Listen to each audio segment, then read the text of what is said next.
délégation. La papa accompagne la délégation.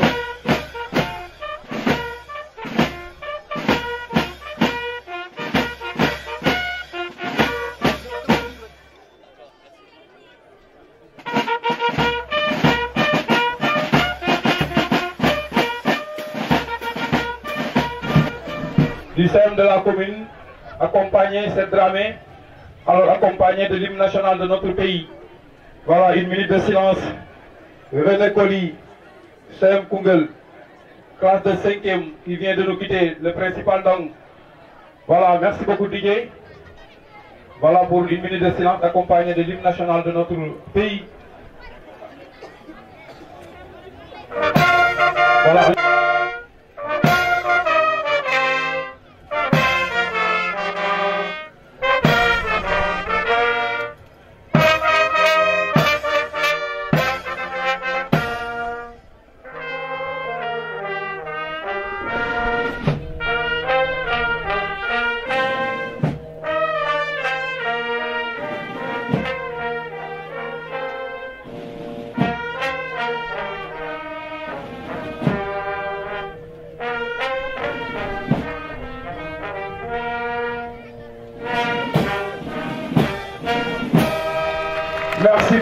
Merci beaucoup. Un applaudissement à Nita Touba. Monsieur Sergo Fessidep qui est là avec une forte délégation. Un homme de terrain. Nous allons voir la délégation accompagnée de M. Bar, chef de cellule d'hygiène départementale de Koungheul. Nous allons voir des autorités qui sont venues accompagner le préfet, l'IF de Koungheul, M. Alphansek, le représentant du conseil départemental, M. Hassan Diop. Monsieur Fallou Diéguène, alors nous allons voir aussi. Aujourd'hui nous allons fêter. Nous allons encore récompenser les vies, nous allons encore remercier et honorer les enseignants. Alors, aujourd'hui, M. Fallou Diéguène, nous sommes là accompagnés de la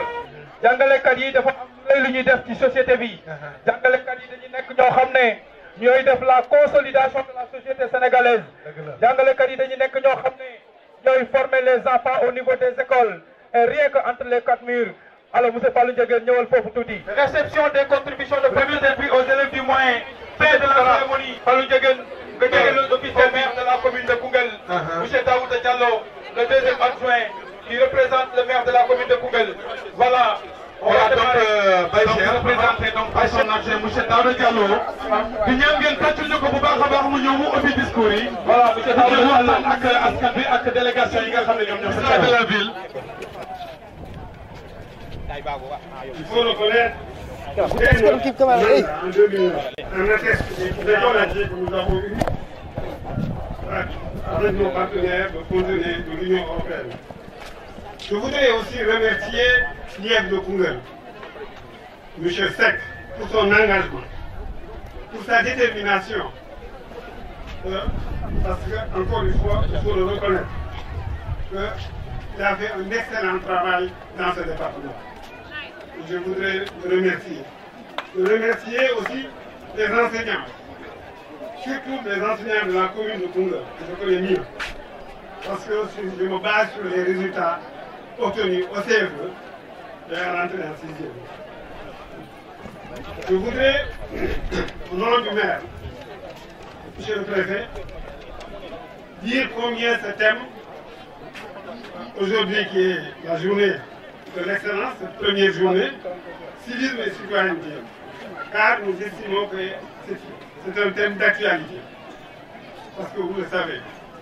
dans 2 mois, nous organisons des élections présidentielles.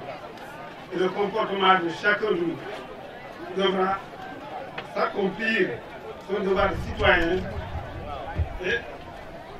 avec le civisme qui sied pour qu'on ait des élections apaisées dans ce pays, des élections apaisées dans ce département, des élections apaisées dans cette commune. Il nous faut adopter une attitude responsable, mettant en avant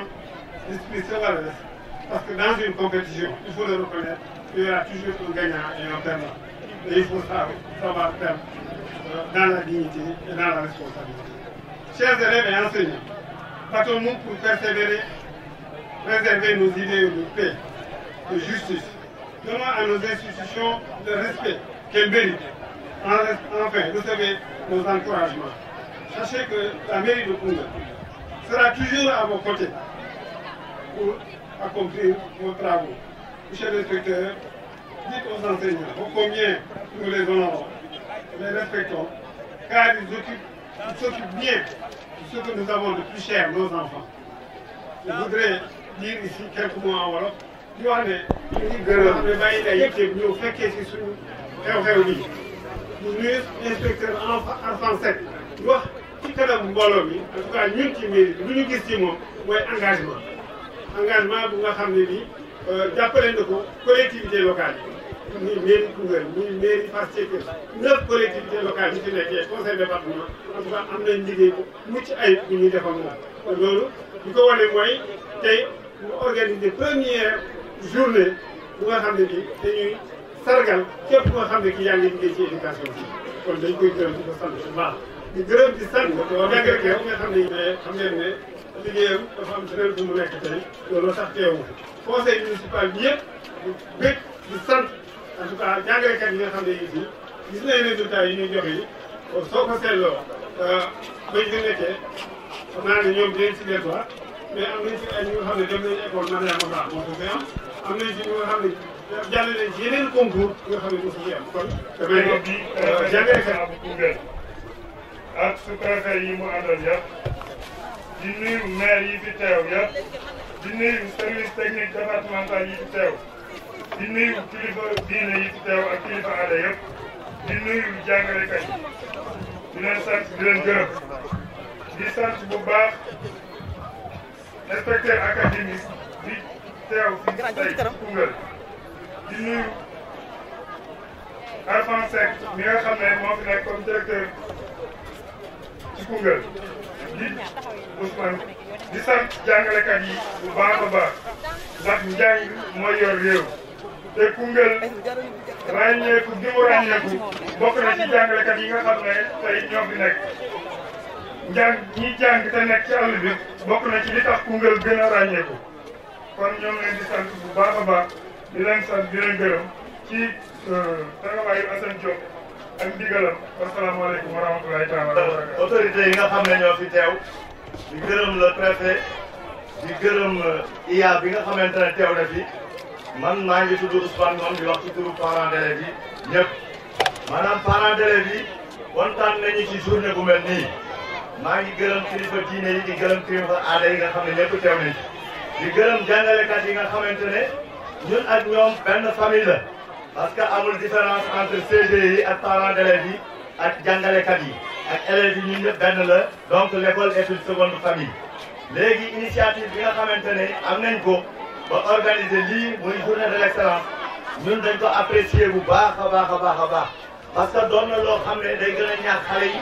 parents yi ñu gën a dugal seen loxo ci njàng mi parce que jàngale dafa doon loo xam ne lu métti la lu am solo la jàngalekat yi buñ jàngalee élèves yi ci kër ga ba pare ci école ba pare ñun parents yi am nañ devoir boo xam moo ñu wàccee kër ga mooy nañu suivre suñuy doom nañu ñëw di nemmeeku suñuy doom inspecteur initiative bi nga xam ne am na ko ñun ñu ngi koy rafetlu di ko gërëm di sant di ñaan yàlla ñëpp ñoo xamante ne jàpp nañ ci déwén yàlla nañ mën lu ko raw di gërëm ñi nga xamante ne contribué nañ jàpp nañ seen i poos dugal ci leen gërëm di leen sant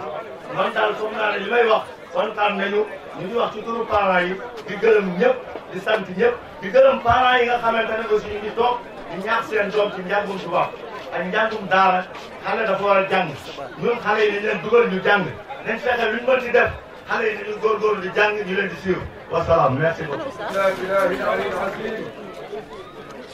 يا همة الشيخ اهدري لنا بهذا المحضر ولتعطفي بنظرة تأتي لنا بزبر. السلام عليكم ورحمة الله وبركاته. yéen mbokk yi Koungheul yëpp ñoo ngi leen di nuyu di leen ziar seen mbokk Abdoulaye Dramé président association départementale d'école coranique de Koungheul mooy leen di nuyu di leen ziare ci bis bu mag bii nga xam ne Koungheul la ko yàlla jagleel jaarale ko ci loxo inspecteur Arfan Seck nga xam ne ñun waa daara day siggi nañ kontaan nañ encore ci ak ñoom parce que bi mu ñëwee léegi relation bi ñu am ak moom mën naa wax ne mel ko woon ci yi jiitu woon li ci dëkk rek ngeen baal ma ci cité tuuti ren suñu fédération nationale d' association école coranique daf na joxoon autorisation ci ndigalu préfet ñu war a renouveler suñu instance yëpp ci 9 communes yi nekk Koungheul waaye alhamdulilahi rabbil alamin bi ñu ñëwee ba tàgg ko ba wax ko daf ñoo teg ci condition yoo xam ne yu baax la ba pare libéré ñu nag ngeen wax bu ngeen bëgg a dem naa ko yëg oto bi bu ngeen fekkee mu disponible rek dina ko moom te noonu la ko defee ñun bañ jeexal suñu renouvellement yëpp ma teg ci di wax ne collègue yi nga xam ne ñoo nekk ci communal yi commune bu nekk léegi am na président association école coranique te dañoo bëgg ñu am relation ak collègue ba nga xam ne moo nekk ci commune ba te loolu ak fekk loolu la bëgg loolu la ñu digal préfet loolu la bëgg loolu la ñu digal président de la République loolu la bëgg loolu la digle ministre de l' éducation nationale loolu la ñu digal loolu la digle Arfan nag bay na ci waaram waar bu rëy su ma waxee ba dem te biral lu ma relation bi mu am ak ñun ci wàllu daara yi xëy na ñu bëri duñ ko xam danañ ñu dee vite ci diggante relation bi am diggante daara yi ak relation bi am diggante éducation nationale parce que ñun benn famille lañ duul ñaari famille boo xasee ne damay jàngale rek da ngay yar da ngay teg gune yi ci yoon bu baax di gërëm nag suñu mbokk seen daara yi li ñuy ñaan kay mooy yàlla yàggal ko fi te bàyyil ñu ko fi ba ca kanam kanam ndax jig na Koungheul ñun ñëpp am nañ xam ne jig na Koungheul doo jeexal nag te waxuma ne Arfan waxtu boo ko waxee ne daañu la ñaanal dëgg la dina jël ñaan bi mais day wax ne ñaanal leen ma xale. loolu rek man loolu la ñuy wax dëgg yàlla loolu nit ku baax moo koy parce que dëkk bi. waaw ñu tàcc loolu bu baax a baax ñu tàcc ko bu baax a baax encore une fois. dëkk bi mais bëgg a defar Koungheul moo ko fi indi kon nag du ñu def lu dul gërëm Arfan sant ko gërëm en particulier éducation nationale du Sénégal yëpp ñu ngi leen di gërëm te ñun daara ñu ngi leen di jox loxo. di fas yéene jot yëpp bu baax a baax maa ngi leen di gërëm bu baax maa ngi leen di wax ne maa ngi leen di gërëm bu baax maa ngi leen di sant maa ngi leen wax wa kullu aamin wa antum bil xayr wa salaamu aleykum wa tuddee ko xam-xam wala jubbee moo tax ma ne xale bi jàngal te xam xale bi la jàngal xam-xam moo ko yoree xam-xam ku ko ñàkk daan na la daa yombee xam-xam soo ko amee yow de mënoo di nga ñëpp ñoo lay wegee loolu mooy sa cëree xam sa diina xam su war a gar xam lu lay sagal lii la ko dàqee xam-xam leer la toujours da lay gindi foo waxee ñu ne est-ce que kañ ngeen ko wutee xam-xam tool la billahi loo ci jixit day meññ te day sakkan ëllëg ngay góobee fonkal ma sa maître te bul yàq deram réer ku lu ko xañ man xaw ma loo koy fayee sakku xam-xam coono yu mu àndal yow xale mu ñën na ko ndax loolu ca ngay jógee da nga mar da ngay tiif xay da nga sonn da nga rafle da nga wéet ba wéet a wéet waaye loolu moo la jógee soo xamut te xamoo te yow mi la xamoo njuuma ci réew la kaay neen ko bañee réew garab la su meññee lu dul xam-xam macam safara la kenn du ci butee bàyyi mooy yaay booy xiiral ma sa doom ji ci mu sàkko xam-xam yar moo la waree moo di noflaayam moo di sa noflaay di noflaayi réew mi ñun dañuy xàppee doom soo ko amee def ko commandant su màggee wàcc loola rëccu day weesee ca géej su feesee ba jàll ca dex ya ba ca dégg ya su fee doo fanaan fa dootuñu amee ndox yee xanaa ñu yem fii te ñu dégg jëfee bañ di ko café mu jàll fii leen Les véritables transformations se feront dans et autour des accords. C'est pourquoi nous sommes convaincus qu'il faudra accompagner le niveau décentralisé. Il faudra faire en sorte que les véritables forces, le pouvoir puisse être du côté du niveau local. Donc, merci encore pour ce témoignage qui vient confirmer évidemment cette conviction. Monsieur le préfet, monsieur le maire de monsieur l'inspecteur d'académie des Afriques,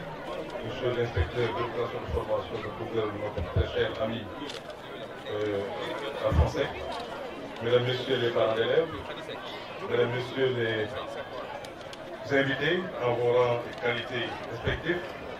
chers élèves pour qui nous sommes là, mesdames et messieurs. Je voudrais d'abord dire tout le plaisir et l'honneur que vous me faites en m'associant à cette célébration de l'excellence. Nous savons l'excellence à travers cette journée de lauréats du Bambouk est une énorme opportunité pour communier avec les meilleurs élèves. Donc nous voulions en profiter pour féliciter ces meilleurs élèves, féliciter les enseignants qui les ont accompagnés, encourager les parents et faire en sorte évidemment que dans la solidarité, qu'on puisse évidemment tous nous voir autour des enfants pour faire en sorte que l'amélioration des performances des apprenants devienne une réalité. Nous savons ici à Koungheul, comme d'ailleurs dans la région du Kaffrine, nous avons plusieurs défis auxquels il va falloir civilement faire face. Ces défis, nous savons, ont comme nom la faiblesse notoire du taux d'achèvement, la problématique liée à l'environnement des apprentissages, mais aussi l'offre d'éducation qui n'est pas toujours en adéquation avec les besoins. Mais nous sommes rassurés de par les échos que nous avons pu enregistrer à travers vos représentants, les coordonnateurs régionaux et départementaux de la CASIDEP, qui aujourd'hui nous ont informés des nombreux efforts qui ont été produits par nos autorités et qui font évidemment que nous souhaiterions vous prendre comme acteurs modèles, parce que nous sommes une ONG, des acteurs de la société civile qui pensons qu'il nous faut aujourd'hui aller dans le sens d'identifier ces acteurs modèles et en termes de plaidoyer, faire en sorte qu'il y ait un effet d'entraînement qui fasse que les résultats importants que vous avez enregistrés à Koungheul ne se limitent pas simplement à Koungheul, mais puissent faire tâche pour lui. Donc encore une fois, nous voudrions dire toute cette assurance que nous avons eue vis-à-vis de notre objectif. Nous le savons, nous avons été rassurés évidemment par les nombreux efforts sous l'impulsion éclairée de votre inspecteur d'académie, votre affaire, mais aussi à la coordination efficace de M. Alphonse Seck, votre EF, que nous avons connu à Dakar en tant qu'enseignant, mais un enseignant modèle, un enseignant exemplaire. Donc nous ne sommes pas du tout surpris par les résultats importants et ces témoignages qui ont été faits. À la prise de service de M. Alphonse Seck, le coordonnateur régional de la possibilité ici à Café, nous avez déjà informé des efforts, en tout cas qui ont fait des défis auxquels ils devraient faire face. Aujourd'hui, déjà hier, il nous informait du fait qu'il aurait eu à doubler le score de Koungheul. Ça, c'est un résultat pour nous qui est important. Vous avez eu à occuper aujourd'hui la 3e place au niveau national en tant que la région de Kaffrine. C'est encore un pas qui est important qu'il nous faut reconnaître. Mais vous avez pour la première fois eu à avoir une élève orientée à l'école d'excellence maternelle. Donc bravo à vous, bravo pour ces efforts qui ont été faits. Nous faisons en sorte évidemment que tout cela puisse continuer à servir le Sénégal dans son intégrité. Fêter l'excellence pour nous est une excellente initiative. Mais nous voudrions aussi rappeler qu'il est essentiel qu'on ne perde pas de vue le principe d'équité. Tous les élèves sont bons. Tous les élèves ont des opportunités. Et donc, comment faire pour que chaque enfant puisse être accompagné, qu'on puisse avoir le maximum de chaque enfant,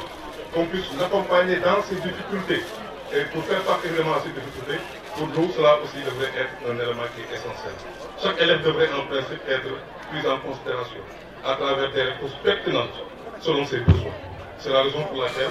il nous faut approfondir la réflexion pour trouver les meilleures stratégies pour une prise en charge pleine et entière du droit à l'éducation pour tous, sans exception. Ça sera notre mission.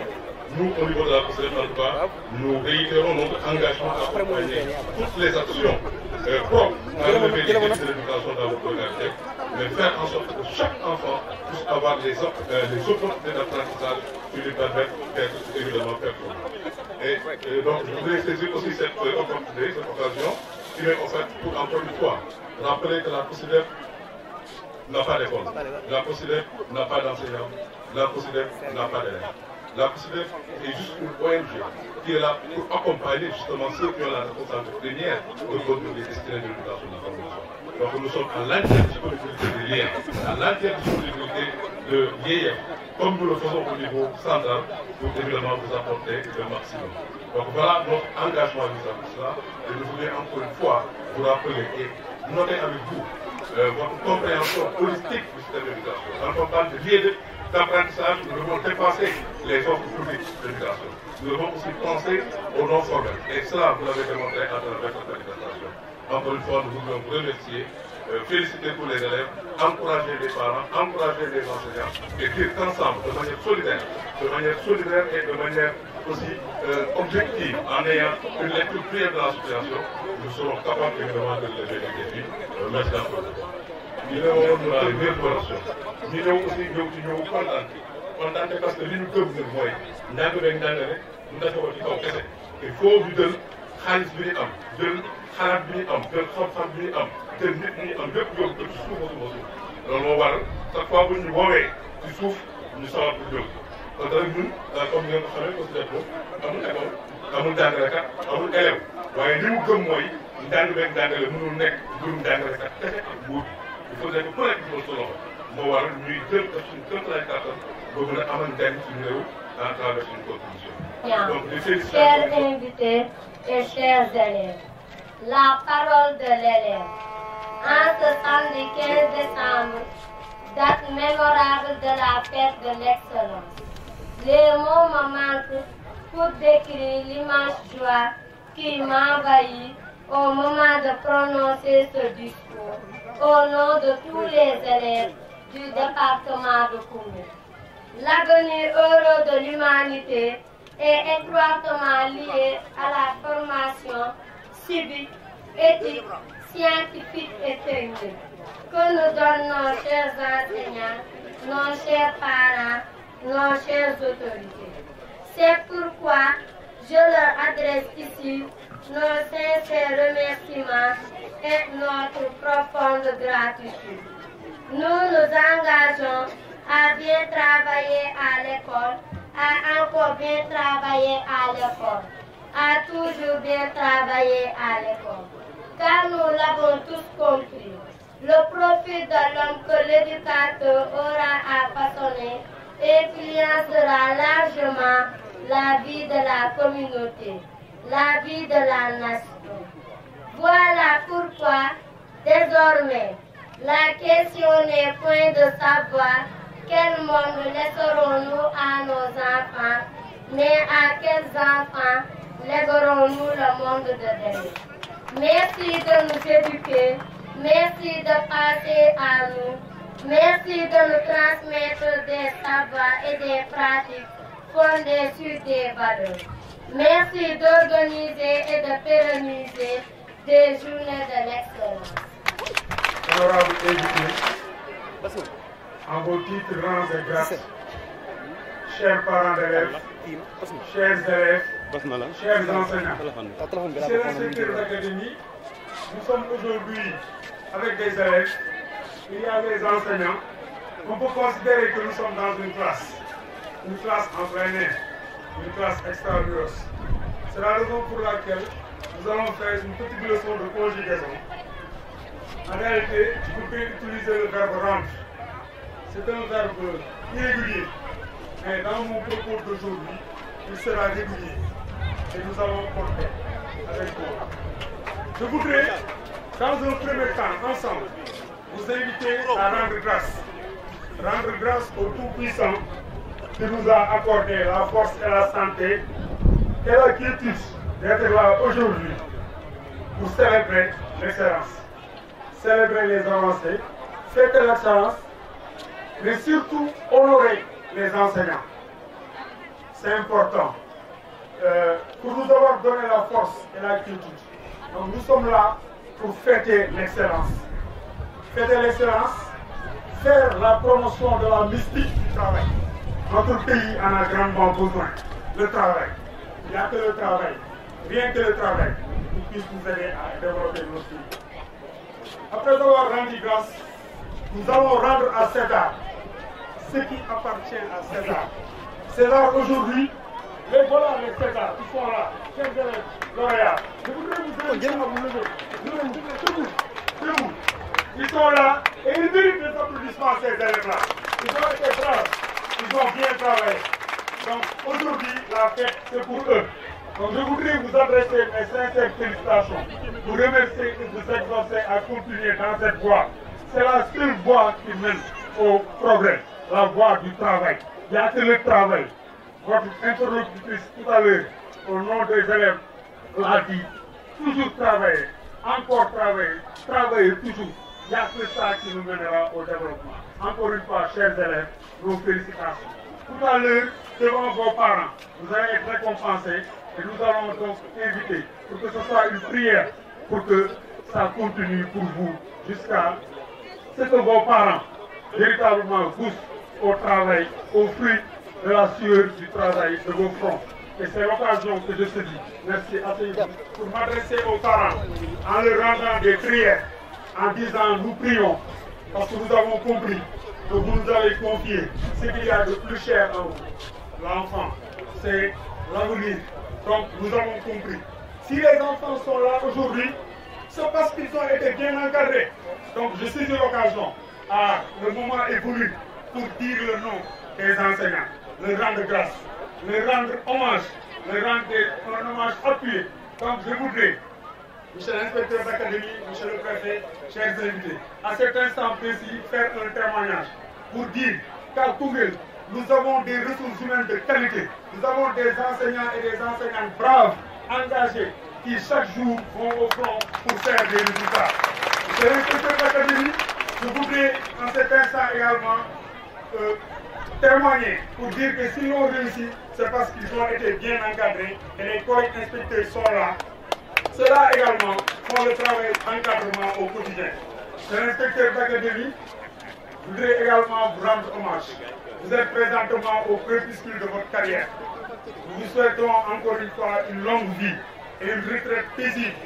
Étant persuadé que ce sera simplement un retrait, mais vous allez continuer à vous accompagner. Nous avons donc ici des enseignants engagés et très braves. Donc, également, au-delà de cela, rendre à l'évidence,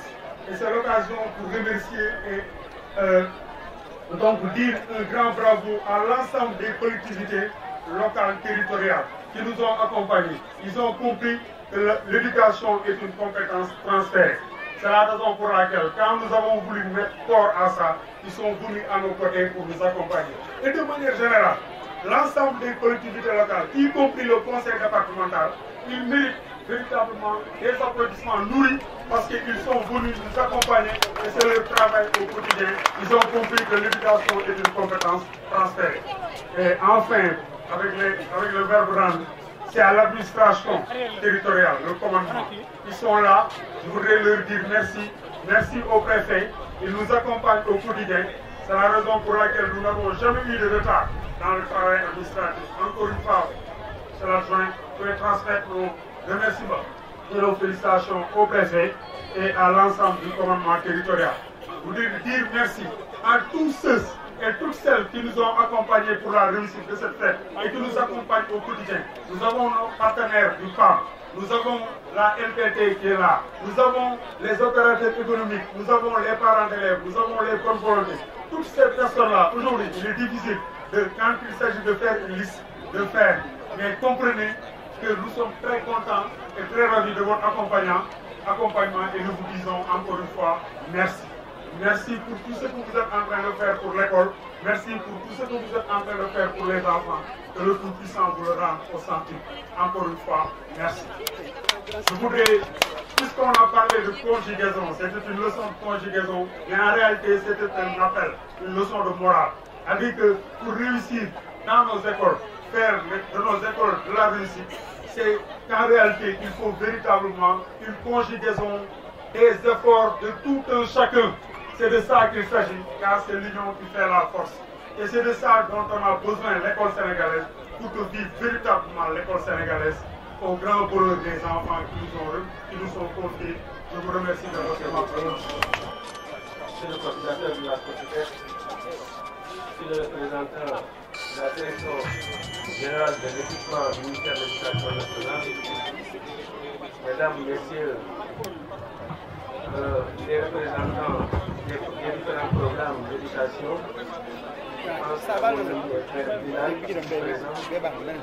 c'est le secrétaire général de l'inspection d'académie de Kaffrine, mesdames, messieurs, chers enseignants, chers lauréats. Et avec un énorme plaisir je suis venu ce matin. C'était avec mon jeune frère Alpha Seck, l'excellence au niveau du département de Koungheul. En effet, depuis 2014, parce que je suis venu dans la région en 2014, l'Académie de Kaffrine, comme vous le savez, était toujours classée parmi les derniers au niveau national. Aussi bien sur le plan du taux de scolarisation, mais également sur le plan des résultats. Aujourd'hui, Dieu merci, en seulement 4 ans, nous avons pu franchir toutes les étapes. Et nous sommes devenus cette année 3e au CFE et 3e au BFM au niveau national.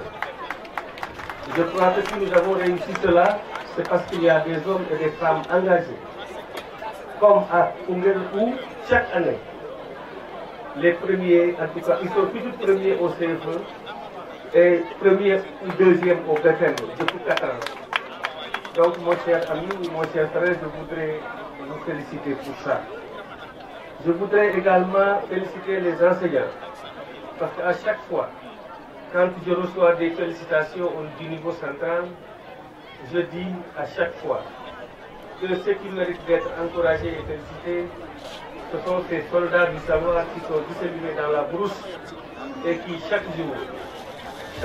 posent leur pierre dans la construction d'une école de qualité. Mes chers enseignants, je voudrais vous féliciter et vous dire que je suis fier de vous. Je voudrais également féliciter les inspecteurs, parce que cette année également, comme vous le savez, l'Académie de Kaffrine a été choisie par le niveau central pour présenter son expérience en matière de pilotage. Et ce fut un énorme plaisir pour moi de me mettre devant tous mes collègues pour leur expliquer comment nous avons fait pour qu'en 4 ans, on puisse quitter les 3 dernières places pour occuper les 3 premières places. Et nous avons comme aussi stratégie l'encadrement des enseignants. Cette année, nous avons encadré 1111 enseignants dans la région de Kaffrine.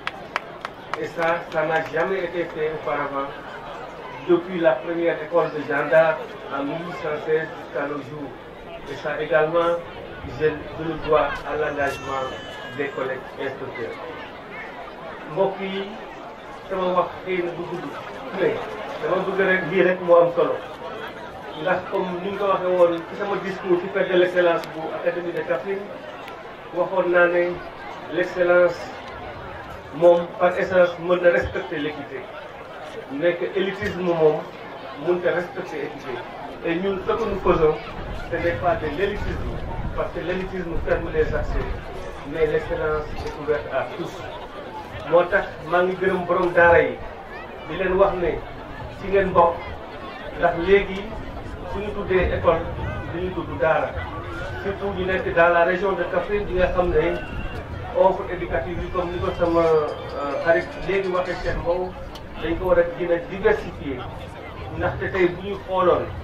ñëpp ñu jaar ci daara fii ci Kaffrine ci région bi ñu xool ñi dugg école bu ñu leen boole woon tey bu ñu leen dugaloon ci TBS bi kon Kaffrine du nekkati dernier c'est parce que dañuy calcul rek ne ku jàngul école français rek moom dañ ñu la dugal ci TBS bi loolu moo tax xeexu ñëpp léegi nag mooy loolu dañuy bëgg ñi nga xam ne ñu ngi jàng ci daara yi tamit ñu dugal leen ci TBS bi nga xam ne dina ko gën a yëkkati di gërëm nag jàngalekat yi wax naa ko léegi ci tubaab dinaa ko waxaat ci léegi ci wolof ñun li ñu am ba tax xëy na yàlla def suñu académie bi nekk ci académie yi nga xam ne ñun ci ñett ñuy jiitu ci Sénégal léegi te boo xoolee ñeenti at ci gannaaw ñoo bokkoon ci ñett ñi mujjee nga xam ne kon nit ñi liggéey nañu bu baax maa ngi leen ci gërëm nag di leen ci sant di ñaanal xale yi nga xam ne ñoom ñoo nekk ay lauréat tey ndax tey jii ay xale lañu man de xaw ma suba ñoom lu ñuy doon waaye nag comme je le disais l'autre fois je ne sais pas ce qu'ils seront demain mais je sais aujourd'hui ce qu'ils valent parce qu'ils ont eu ils ont abattu un énorme travail pour avoir de très fortes moyennes pour être choisis. ñi nga xam ne amuñu prix ngeen xool ci ñi nga xam ne am nañu prix ndax loolu boobu tey ñu koy def dañuy bëgg ñëpp góorgóorlu ba bu déwénee jàmm ñëpp mën a bokk ñëpp mën a am ñu motal kon nag mbooloo naa ci waxtaan moo tax ma yemale fii sama discours tey ñaan yàlla honorable député au conseil des collectivités territoriales membre du conseil économique social et environnemental monsieur le président du conseil départemental de Koungheul, monsieur le maire du département de Koungheul, monsieur l'inspecteur d'académie de Kaffrine, monsieur les chefs de services départementaux, monsieur le représentant du COSIDER, monsieur les principaux directeurs d'école et enseignants, monsieur le président du CGE et du CGE, monsieur le président de l'association des parents d'élèves, chers lauréats distingués invités, chers élèves et honorables invités. C'est un grand honneur et un réel plaisir pour moi de représenter le préfet du département de Koungheul. À cette occasion marquant la célébration de la première édition de la fête de l'excellence, organisée par l'inspection d'éducation et de la formation de Koungheul.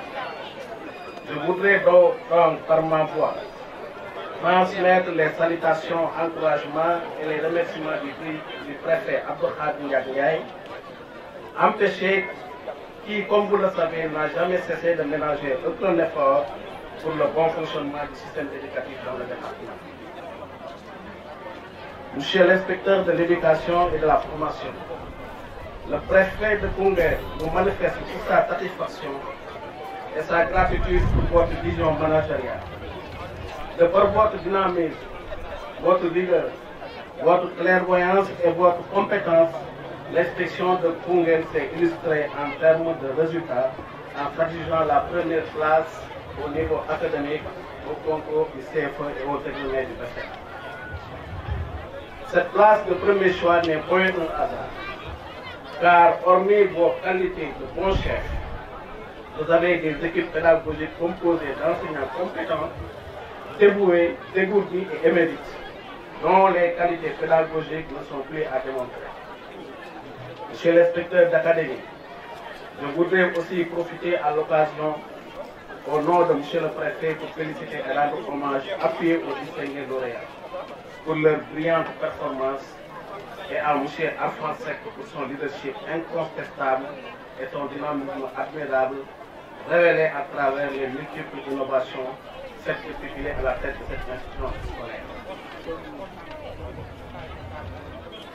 Je ne saurais clore mes propos sans pour autant décerner un satisfait au comité d'organisation qui s'est donné corps et âme pour la réussite de cette activité. À cet effet, je lance un appel aux parents d'élèves, aux populations du Bambou, à soutenir et à accompagner davantage l'école. Nous devons tous ensemble combattre les fléaux qui gangrènent l'éducation et qui ont pour nom les mariages précoces les grossesses non désirées, la déperdition scolaire, du retard ou de l'absence de transcription par les services d'état civil concernant les jugements délivrés par le juge et j'en passe. Ce même appel est lancé à l'endroit des élèves pour qu'ils prennent conscience de leur avenir et qu'ils se rappellent tous les jours l'espoir profond que leurs parents portent en eux. Le défi est encore grand pour ceux qui sont au sommet, mais votre engagement permettra de répondre au présent à chaque fois. Chers collaborateurs, vous avez bien compris que l'école appartient à la communauté et doit être gérée par la communauté et pour la communauté. À toutes et à tous, soyez à vos rangs et qualités profondément remerciés. Je vous remercie de votre nous leen di jottali am mbégte bi ñu leen jottali bu nuyoo ak remerciement wu le préfet du département Abdou Khadim Ndiaye li nga xam ne tey amoon na fi teew waaye mu am mbégte ak kontaante ci bés bu mag yi nga xam ne tey def nañ ko pour saluer def nañ ko pour encourager def nañ ko pour sargal xale yi nga xamante ni yàlla def na ñoo am ay résultats yu baax si seen njàng. li ñu ciy wax rek mooy que yéeg ci kaw yomb na waaye li métti mooy nga toog kon donc ñu ngi leen di ñaax lii nga xam ne def nañ ko ci résultat Koungheul nekk à la tête de la région en matière de résultats scolaires la Koungheul gën a góorgóorlu gën a taxaw ba maintenir ces résultats ba mu doon dëgg nga xam ne du doon attaque kon donc kàddu yi gàtt yooyu lañ ci doon.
voilà di wax ne Fallou. loolu am na solo doomu Koungheul yi dañuy jàpp bis bi. loolu dëgg la bis boo xam ne bisu élèves yi la. parce que tey boo inspecteur le ministère de l'éducation nationale au niveau de la région le préfet les sous-préfets politique couche yëpp toog nga xam ne tey boo xewle bis bu am solo pour def lu rëy am lu rëy cours vers la rivière. c'est important xaw yi tey dafa am innovation. te am na yaakaar naa ne enseignants yi xam nañ ko mu nekk njàng moo xam ne dinañ ci ñëw Maguette ci jox la nga animé dinañ ci ñëw dafa am lay présenté. voilà Baye Cheikh. léegi pour les enseignants. Fallou Ndiogène. waaw Maguette. Dior Dieng jiite ko. tubaab fakkal la xale yu yor mbana ya nag ka laa jógee nii rek. ñu yor mbana ya bëgg a ñëw nag participer jàppale seen i jëkkër seen i càmmiñ seen i xarit ña nga nee di ñëw yegg si leen les épouses des enseignants. loolu yu neex yi. loolu pour ñun la organisation bi. ñu tàcc leen waaye. loolu. loolu moom. tàcc leen ñu ñëwaat li am na solo waaye. xale yi tàcc leen macha allah. voilà am na solo. waaw tubaab fakal la. merci beaucoup Maguette. loolu rek laa ci doon wax. voilà ana pël yi. jërëjëf beaucoup notre du ñàkk nag. joindre l'utile à l'agréable en attendant ñu xaar. waaw mais benn pël a ngi nii Alpha a ngi nii. pël bi dana Ibrahima Touba. tey ay nagam ba. bi mu jëlee xaalis def ci poche bi mu jël xaalis bi yóbbu ko ci waa ji ne ko danga may agrafeel ñaar fukki junni par ñaar fukki junni. waa ji agrafeel ko ñaar fukki junni par ñaar fukki junni. mu jël benn kayit jël ci bërëb bu njëkk bi. nee na sa waay taw ba ci yàgg dem xool. te loolu mooy li ñu dégg Touba. tey am na ah wala loolu ak Serigne Touba. am na Cheikh. lii waaye da nga wax léeg-léeg ba ñëbbu la gendarmerie. te su préfet yaa ngi fi taxaw ak gendarmerie. ñu war moo kanale ko léegi ko gendarmerie. aw bi moo ayee ne man damay jàng. te moo jàng fay Aminata mooy. ak man tey moom damay jëli moom ñoom Cheikh Faye. ram nagat lay jeg. na ko non. c'est moi en tant que sous-préfet. non yow da nga yëg ko rek ah ni ah. sama juraay yi ma jënd moom. mu xool daan na ko. léegi nag soo koy def. mu wax maa la bàyyi de. mu ne ko amul problème. ah ndaw si dajale jageel ñi ak seen bàjjen yeeg yooyu ñeen ñi ñëw toog affaire yi xumb lool su ko defee ngi toog rek yor kurus gi naan alhamdulilah nag allahu la ilaha illa huwa yow xayam dama ji takkar naa te ram nangat sama ta nangat benn meer tubee fee rek ne ko alaaji bëgg a demee mbàkk maa ñaanal nga ma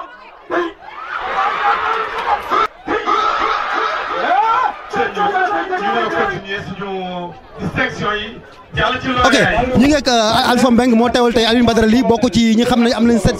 nañ diplôme yoo xam ne jox nañ ko mooy mérite bi ñuy def ak lu ñuy jàppale école yi nekk département Koungheul en tant que représentant de Alioune Badara Ly lan nga yëg tey ci liñ jox sa leader di Alioune Badara Ly.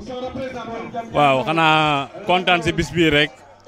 bi nga xam ne tey inspection bu Koungheul moo ko organisé à travers Arfan Seck di inspecteur bi ak équipe pédagogique bi yëpp quoi parce que tey c'est la fête de l'excellence on fête l'école Alioune Badara Ly nag bis bii ñu ding senge si mais ndaxte lim jàppale si IEF bi si mbiru njàng mi la ñu xam ne moom bi mu ñëwee Koungheul ba léegi loxoom da koo dugal si jàngale bi ñu commencé si case des tout petits nga case des tout petits bu Koungheul ñoom si ay basang lañ doon toog tey table banc yooyu ñu toog Alioune Badara Ly moo leen ko jox mu jël ay au niveau du CM bi daal leen jox ay ordinateur daal leen di équiper pour problème technologie bi daaw aussi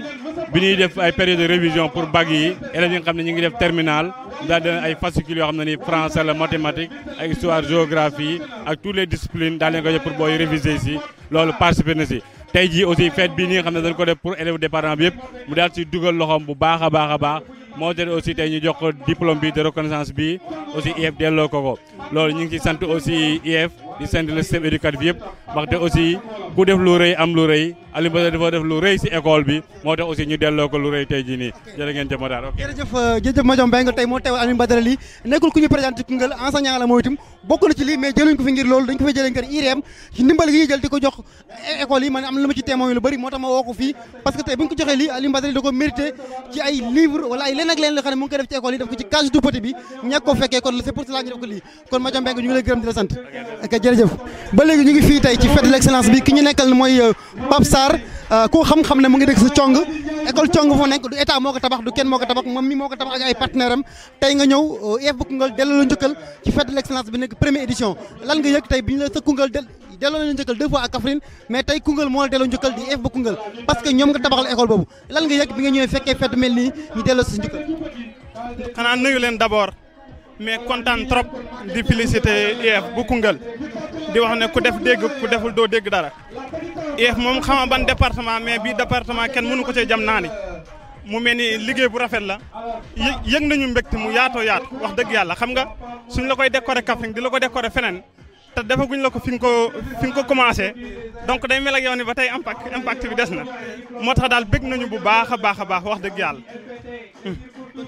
mais tey lan nga ñu mën wax ci école Cong gis nañ ne defal nga fa ñaari bloc moment bii ñu ngi tabaxal yeneen salle ba léegi yow la lan ngay wax ban message nga am pour état bi pour ñu mën a gën a jàppale ci école bi parce que li nga ciy war a def yëpp def nga ko yow ba def lu plus tax lan nga wax ñu yokku ci.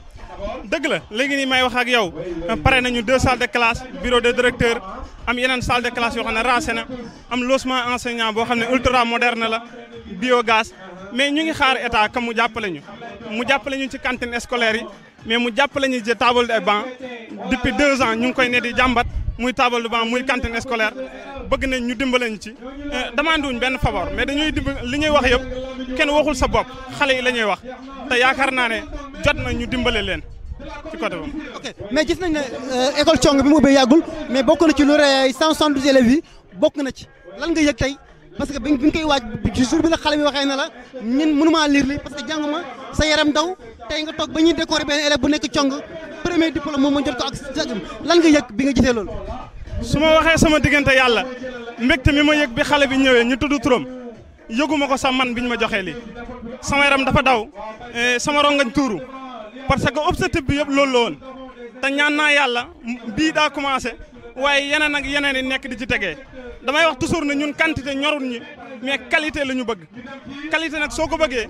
xale bi ci boppam da nga koy encadré mais kii jàngalee da nga koy encadré raison pour laquelle ñu dem wuti logement pour enseignants yi nga xam ne enseignant bi su yeewoo ak jàmm bég su demee loolu lay joxe donc bëgg naa trop dégg turu xale bi mais bëgg bu baax a baax ci ñu décorer la. kon ñu ngi lay gërëm di la sant. merci Amadou Matar Sarr. Pape Sarr lañ nekk loon moom moo tabax école bu Cong moom itam mu doon joxe point de vue am ci mbir mi parce que nekk na ko xam ne Modou la nekk fële ci Espagne mais bi mu amee xaalis li mu njëkk a def mooy tabax école ci dëkkam tey ñu décoré ko fii moom itam kon yoon la ñun itam ñu jël ko wane ne mbokk yi moom itam nekk na ko xam ne mu ngi liggéeyal école loolu moo tax gars yi décoré ko encore école bi mu ubbee yàggul mais ci lauréat yi joxe ci lauréat yi am na kenn ko xam ne ci école Cong la jee ko ku jot ci diplôme yi kon ñu ngi leen gërëm bu leen sant di ànd ak Alpha ba léegi rek ci liggéey bi danañ continuer pour jël ñeneen pour dina wan la ma fi nekk jërë ngeen jëf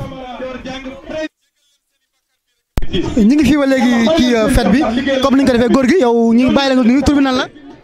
maa ngi tudd Zeynal Abidine Kounta. Zeynal Abidine Kounta tey yow ko fi teewal tey. maa ngi fi teewal Serigne Mouhamed Lamine Kounta. tey yaa fi teewal Serigne Mouhamed Lamine Kounta nan nga gisee tey fête gii nii tey IEF bu Koungheul organisé ko di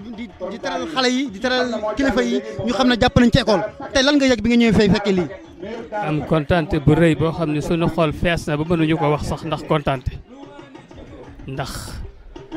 àdduna xam-xam moo ko yor te gis nañu lii mooy buntu xam-xam ñeenti mbir moo ngan ko àdduna muy al umara u mooy buur yi al ulama u di borom xam-xam yi al ganiya u mooy borom alal yi wal fuqara ak way ñàkk yi al umara u bu amul woon ku ëpp sa morom doole wan ko muy borom muy buur al ulama u bu amul woon loo mën a tëral ba mu du sotti ndax xam-xam a koy defar al fuqara al ulama al agniya mooy borom alal yi nga xam ne ñooy teg seeni procès ba mu yegg bu fekkee ne loo teg ci xam-xam bu fa alal bu ko exploité nekkul du mën a taxaw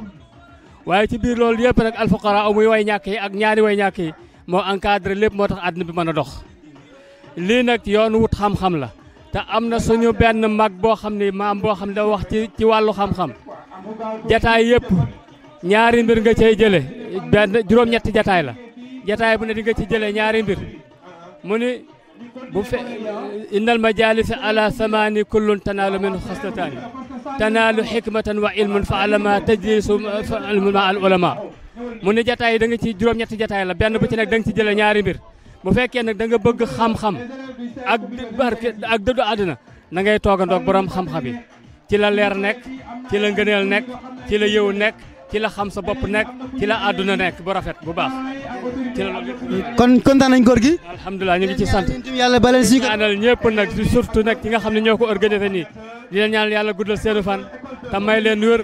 seen yéene ci Sénégal ak dëkk beeg réew mi yëpp yàlla na ko yàlla mottali ci barke alquran bi nga xam ne ci la ñu yëngu ñun ak njaboot gi di xiir njaboot gi yëpp tamit ñu jàng te jàngal njaboot gi parce que àdduna dara yu téyewu ko loolu xam-xam ak jëfe xam-xamam wasalaamaaleykum jërëjëf sëñ bi ñu ngi lay gërëm di la sant waaw lii rek lañ koy defee saa su ne ki teewal nii moo fi teewal sëriñ ci mooy itam ci daara yi la nekk ñuy jox ko diplôme am kon yoon la ñu laaj ko ñu ngi lay gërëm di la sant rek di la ñaanal itam yàlla bàyyi la suñu kanam ba nga yàgg di ñu ñaanal ñu yàgg am ay diplôme seen daara ji di jëm ci kanam a kanam kon jërëjëf sëñ bi jërëjëf lii la woon rek comme ni ñu ko defee saa su ne rek ak ñëpp ba duñ bàyyi kenn duñ bàyyi borom daara mais duñ bàyyi itam gars yi fi nekk ñoom ñëpp daal ñu jël leen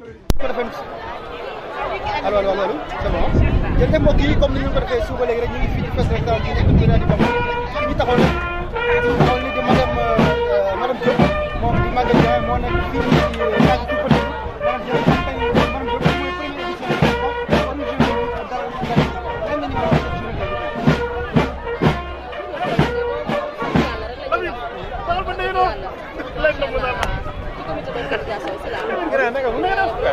naka foofu Touba gis ngeen da yaa yoon daal gis ngeen dañu ci def ci IEF bi ay français ki muy première fois ñu ñaan inshallah yàlla yàlla yàggal dañuy gën a yokk suñuy performance ci wàllu résultat CFE ak lépp daal vraiment ñu ngi ko sant di ko gërëm ndax wax dëgg yàlla boole ci fàttewul ci xam na ne mbaam gàtt na waaye si jur gi la bokk te xam na ne petite enfance boo koy méngale mën naa wax ne mooy fondement wu bâtiment su fondement bi baaxul rek bâtiment bu du dëgg vraiment yéex na vraiment am nañ jury am nañ tableau tamit wax dëgg yàlla vraiment ñu ko sant di ko jërëjëf madame comme ñu lay gërëm di sant wax na dëgg ñu prix yokk ba nga leen ci ko petite enfance xam nañ ne dinañ jàng def liggéey bu am solo inshallah te am nañ si wax bu rafet inshallah ok jërëjëf ñu ngi woon ak madame Diop Maguette Dieng moom moo yor cadre du tout petit dégg nga ni ñu ko waxee ren école am na ay prix di ñaan yàlla mu yokk benn année mu gën a bëri dañ jël ñeneen comme di ko gërëm dina sant rek madame.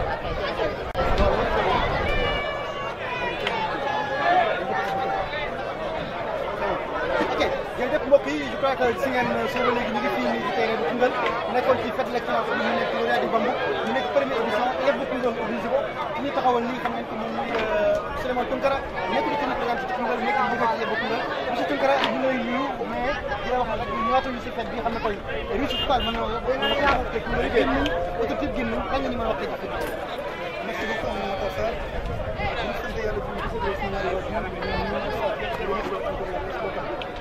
ñu xibaaru Bambou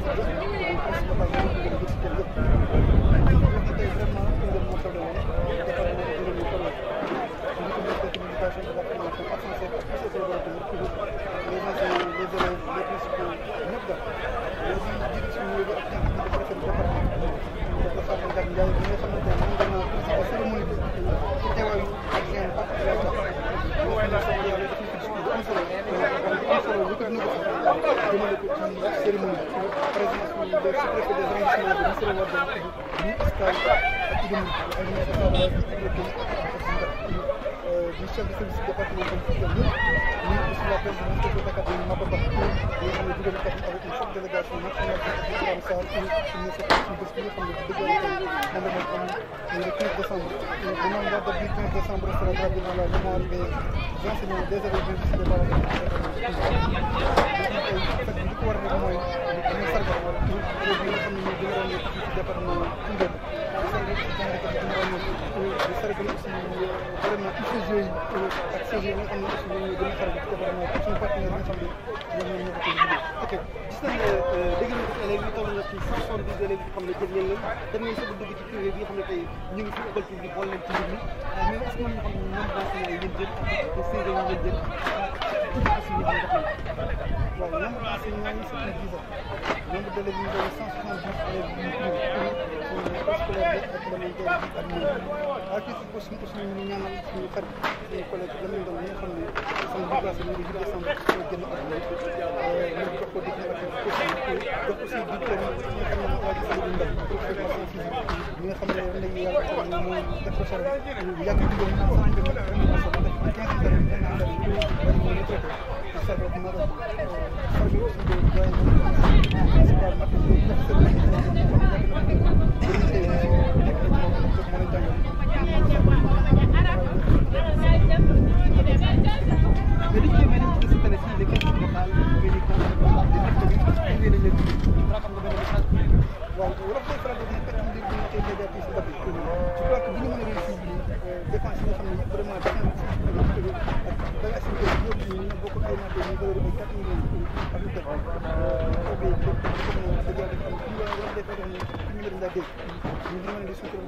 le conseil départemental de Koungheul dirigé par le président Sène Diop les 9 maires mais yëpp ñu ngi si Camara mais les directeurs généraux ñoom monsieur Sall monsieur Diop John ñoom ñu padre bi DG ci Koungheul les partenaires nga xam ne ñu ko DG mais ay doomu Koungheul ay commerçants ak lépp xam ne ñu CNG Seydou Ba ñoo nekk ñu Thialaw ñoo gérant bi Fatou Chal je crois que ñun ñëpp seen loxo ba tey ñu sekk économie na gën a sekk opérateur économique ñu sekk liggéeyal ñëpp rek xam ñëpp seen loxo ba tey ñu mooy xëy na ku lim juum waaye day fekk ne tey suñu ko dem sax dina kontaan ndax tey bu ñu ko réussir yaakaar naa c'est pas du même affaire parce que xaalis dëgg lañ koy def xaalis dëgg suñu ko ñu ngi si topp ba tey ñu teg mën ko am kon ñu ngi gërëm ñëpp ñi nga xam ne tey seen taxawaay de près de seen loxo ba ñu mën a première édition la lan nga yaakaar ne dañ gën a mën a defaat mu gën a yokk mu gën a gis nañ ne tey mën nañoo am ngeen à 100% réussir na 100% mais première édition la déwén lan nga yaakaar ne man yaakaar nañ ne tout début édition li njàngat ba ren def nañ première édition bi ñu naan yàlla fekkee ko yu bëree bëri ñu naan yàlla aussi xëy na ren ñëpp dugal seen loxo parce que ren dañ suuf ndax ñu ko jàppee dafa xawoon a jàmp ba ñu waroon tous ñëpp toujours ñu mais bu déwén incha allah dañuy gën a yaatal te yaakaar naa ne incha allah bu ci àll yi bëgg jàmm 2 mois d'après bi ndax ren ñu ci dugal seen loxo bëriwul boo ko compté une trentaine de personnes la 35 personnes ñu jàppale ñu ne ñu mel doon ci lu ëpp loolu xëy na dañoo jàpp ni bu baax incha allah déwén ñu préparé gën a uddoon ba ñu mën cee jàpp ñu mën ci dugal ndax Koungheul moom bu soxla rek doomu Koungheul taxaw ban kàddu gi tëjee mu bàyyi la nga ko remercier am nga loo remercier ci biir sax mais am na loo mën a bu yóbbaale comme ni ko waxee parce que tey ci ñu jàpp toon du nekk kàddu gi Souleymane Tounkara féetoo ci première édition bi rek ñu ñaan ay centaine d'édition yoo ci Koungheul suñu sëkk ko fete kaddu gi mooy féliciter les lauréats